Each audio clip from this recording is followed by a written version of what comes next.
शिव मेहता जी जालंधर से। राधा वल्लभ श्री हरिवंश। गुरुदेव भगवान आपके चरणों में दंडवत प्रणाम। गुरुजी, मुझ अदम से पापी से पाप कर्म बन गए हैं जिसकी माफ़ी भी नहीं हो सकती। आप श्री के सामने आने की हिम्मत भी नहीं थी। पता नहीं कैसे आपकी कृपा से आपके समीप आ गया हूँ। मुझ देखो, हम ये तो नहीं जानना चाहेंगे कि आपने क्या पाप किया, पर हम ये जानना चाहते हैं कि जो पाप एक बार आपसे हो गया वो पुनरावृत्ति तो नहीं कर रहे हैं। एक बार गलती हो जाए तो वो क्षमा के काबिल होता है, कोई भी हो, जान के भी हो जाए। तो वो कह रहा है जरूर जान के हो गई, पर वो अज्ञानी है, वो नहीं वास्तविक जानता। अब अगर वो गलती पुनरावृत्ति हो रही है, अब वो अक्षम्य हो जाती है। तो हमें देखना है कि अगर कोई भी हमसे ऐसी गलती हो गई जिसका हमें हृदय में पश्चाताप है कि नहीं होना चाहिए, कोई भी गलती हो, फिर हम दोबारा नहीं होनी चाहिए। अगर दोबारा नहीं होगी तो भगवान कहते हैं हम तो हम सर्वपापेभ्यो मोक्षयिष्यामि। अगर आप जान गए हो कि हमसे पाप हो गया है तो दोबारा ना हो। बात ध्यान रखना, दोबारा ना हो तो पहले वाला जो हो गया है कुछ और करने की जरूरत नहीं, प्रायश्चित करने की जरूरत नहीं।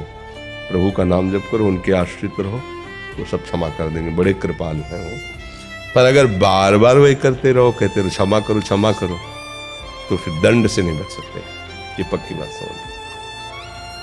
आज सत्संग में सुना कि ये सब बुरा जो मैं अभी तक कर रहा था गलत है, और आज निश्चय किया कि अब लो नशानी अब ना नसीब, और भगवान का भजन करने लगे तो भगवान कृपा करके सब वो नष्ट कर देंगे, सब माफ कर देंगे।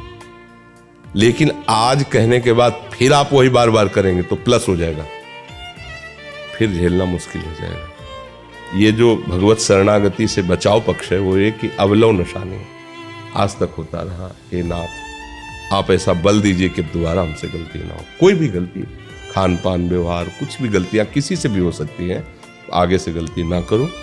प्रायश्चित अंदर यही जो जलन हो रही है, आपको पछतावा हो रहा है, यही प्रायश्चित हो। नाम जप करो, प्रभु के आश्रित रहो, कीर्तन करो, कीर्तन राधा राधा राधा राधा राधा। इसके लिए थोड़ी हमें मन की जरूरत है। होता नहीं कि हमारा मन प्रभु में नहीं लग रहा, वो तो बहुत अच्छे साधक हैं जो मन को लगाना चाहते हैं। मन नहीं लगा पर जबान राधा राधा राधा राधा राधा राधा। अहो बत्सो पचतो गरियान यज्ञाग्य व्रतते नाम तुभ्यम।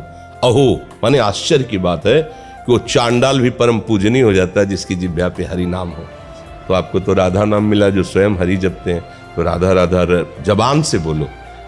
हमारा भजन नहीं होता, वो सिद्धों का भजन होता है। भजन के लिए प्रयत्न करना होता है। हम प्रयत्न करते करते, अभ्यास करते करते जब ऐसी स्थिति को होते तब भजन होने लगता है। जब होने लगता है तो फिर रुकता नहीं है। जैसे दिल की धड़कन नहीं रुकती, ऐसे भजन नहीं रुकता। अभी तो हम शुरुआत कर रहे हैं ना, तो हमारा प्रयत्न होगा इसमें। राधा राधा राधा राधा राधा। अब कहते हमसे होता नहीं, वैसी बात नहीं। देखो, इसको प्रमाद में मत डालिए। आप में वाणी में सामर्थ्य है, आप वाणी जी गाइए, आप नाम कीर्तन कीजिए। माना जप में मन नहीं लगता, लेकिन राधा राधा बोलने में राधा राधा राधा राधा राधा राधा हो रहा है भजन, तो होता ना। राधा वल्लभ श्री हरिवंश, राधा वल्लभ हो रहा है भजन। जरूरी माला से करें, जरूरी में बंद करके करें। भाई मंत्र का कीर्तन नहीं कर सकते, नाम का तो करें, और इसको बहुत धीरे से भी गुनगुना सकते हैं। किसी भी ध्वनि में फंसा लो, हमको भजन करना है, किसी भी ध्वनि में फंसा ले, और अंदर ही अंदर गुनगुना रहे, अंदर अभी आनंद आए। पर हम लोग क्या प्रमादी हैं।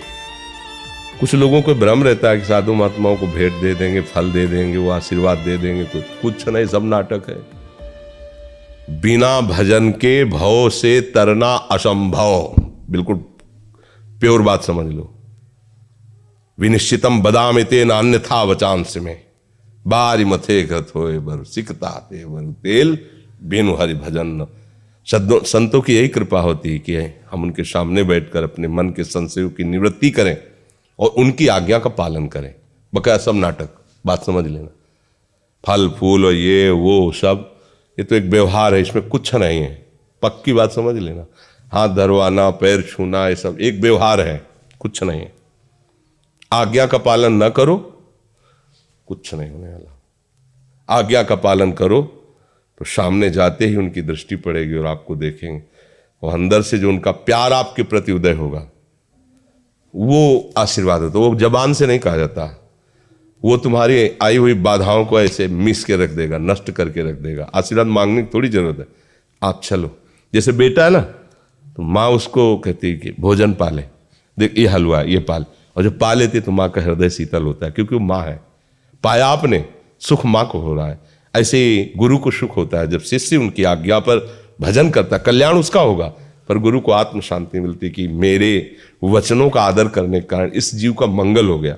अब जो उसके बाधाएं पड़ रही वो अपने पावर से हटाएगा, क्योंकि आप चलना चाहते हैं ना, आप चलने के, जब आप चल ही नहीं रहे, आप विपरीत दिशा गुजारे तो उनको चिढ़ लगेगी कि हम लाख बार समझाए, आप ऐसा ना करो, कर जाओ, अच्छा भोगो, जाके फिर भोगो। ऐसा माया फंसा देगी कि सामने नहीं आ पाओगे, ऐसा फंसा दे कि एक बार राधा नहीं बोल पाओगे। माया का प्रचंड रूप है, एक बार रामकृष्ण हरि नहीं बोल सकते, वो अपने पे आ जाए तो एक बार भगवान का चिंतन नहीं करने देगी। वो गुरु कृपा हो जाए तो भगवान का चिंतन क्या, भगवान स्वरूप हो जाओ, भगवान मय हो जाओ। तो कृपा का मतलब जैसे लोगों का कहना होता है ना, जैसे ये सब नौटंकी नाटक है, इसमें कुछ नहीं है।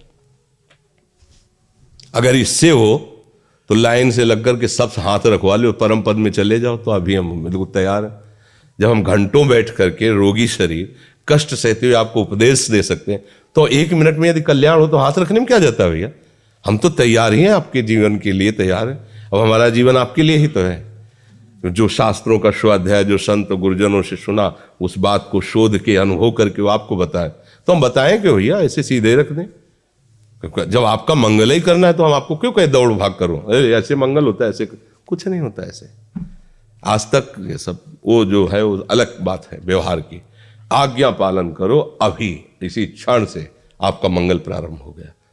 आज्ञा पालन न करो तो सब इसे नाटक कहते हैं, माया का कुछ नहीं होता। एक बार संत कॉलोनी में थे तो एक वो हमारा नियम था, हमारे पैर नहीं, मतलब गुरुजनों के कुछ आदेश होते हैं जिनमें क्यों में नहीं किया है तब माना जाता है। तो गुरुजनों ने कहा कभी पैर मत छुआना, ये सब, कभी पंगत में बैठ के भोजन मत कर, कुछ ऐसे नियम दिए थे। तो वो आके एकदम पैर में लिपट गए। कहा भाई हमारी ऐसी नियमावली आपने क्यों तोड़ा? तो जानते थे वो ऐसा। अरे बोले फिर हम गृहस्थों कल्याण कैसे होगा? कहा ठीक बात है, अगर हमारे पैर पड़ने से तुम्हारा कल्याण हो जाता है तो हम आराम से खड़े हैं, आप जैसे चाहो पढ़ लो, लेकिन आज के बाद आपका नाम नहीं रुकना चाहिए, प्रभु का भजन नहीं छूटना चाहिए। अगर ऐसा नहीं तो फिर हम अगर प्रतिकूलता का संकल्प करेंगे तो तुम मतलब समझ लो तुम्हारे कर्म तुम्हें कहाँ पहुंचा रहे हो। अगर हम प्रतिकूलता का संकल्प कर लेंगे तो तुम्हारी हालत क्या होगी। अगर तुम्हारा कल्याण इससे होता है तो चरणामृत ले लो, चलो पियो, तुम परम पद में जाओ, हमें कोई परवाह नहीं। लेकिन इससे नहीं होता, नाम जब से होता। संतों ने कहा राम बोलो, हरि बोलो, कृष्ण। अब तुम्हें कुछ किसी के आशीर्वाद की जरूरत नहीं, बस उसमें लग जाओ, जो कुछ चाहिए वो अपने आप सब विधान कर देंगे भगवान, आप केवल लग जाओ। अब लगो ना तो ये सब नाटकबाजी, इससे इस पर हमें विश्वास नहीं। बचपन से हम इस पर चलना आपको पड़ेगा। बड़े बड़े सिद्धों के पास दर्शन किए, बातचीत, चलना आपको पड़ेगा। हमें उनसे क्या लाभ मिला? जो हम 10वें वर्ष नहीं समझ सकते थे वो 1 सेकंड में समझा दिया, बात हमारी समझ में आ गई और हमारे चलने के लिए अंदर उत्साह आ गया। पर चलना आपको पड़ेगा, आप ना चलें तो कोई ऐसे नहीं पहुंचा पाएगा, पक्की बात है। नहीं तो भगवान सामने खड़े और अर्जुन को उपदेश कर रहे हैं अपनी प्राप्ति का, सामने खड़े कह रहे हैं कि अनन्य चेता सततम यो माम स्मृति नित्यशा तस्याहम सुलभा पार्थ। सामने खड़े हैं, ये नहीं कह रहे मेरा दर्शन कर लो सुलभ हो गया दर, मुझे तुम देखते हुए भी नहीं देख पाओगे, मेरा अनन्य चिंतन करो, उसके लिए मैं सुलभ हो जाता हूं। सामने खड़े बातचीत कर रहे हैं। आए हुए विकारों को सहो, मात्रा स्पर्श सास्तु कौंते शीतोष्ण सुख दुखदा, इनको सहो, ये नाशवान है, तुम मेरा साक्षात्कार कर लोगे। मतलब समझो, भगवान सामने खड़े कह रहे चिंतन करो, तो संत जन कहते भगवान का चिंतन करो, अगर नहीं करोगे तो नहीं समझ पाओगे। इसलिए सावधान चलो।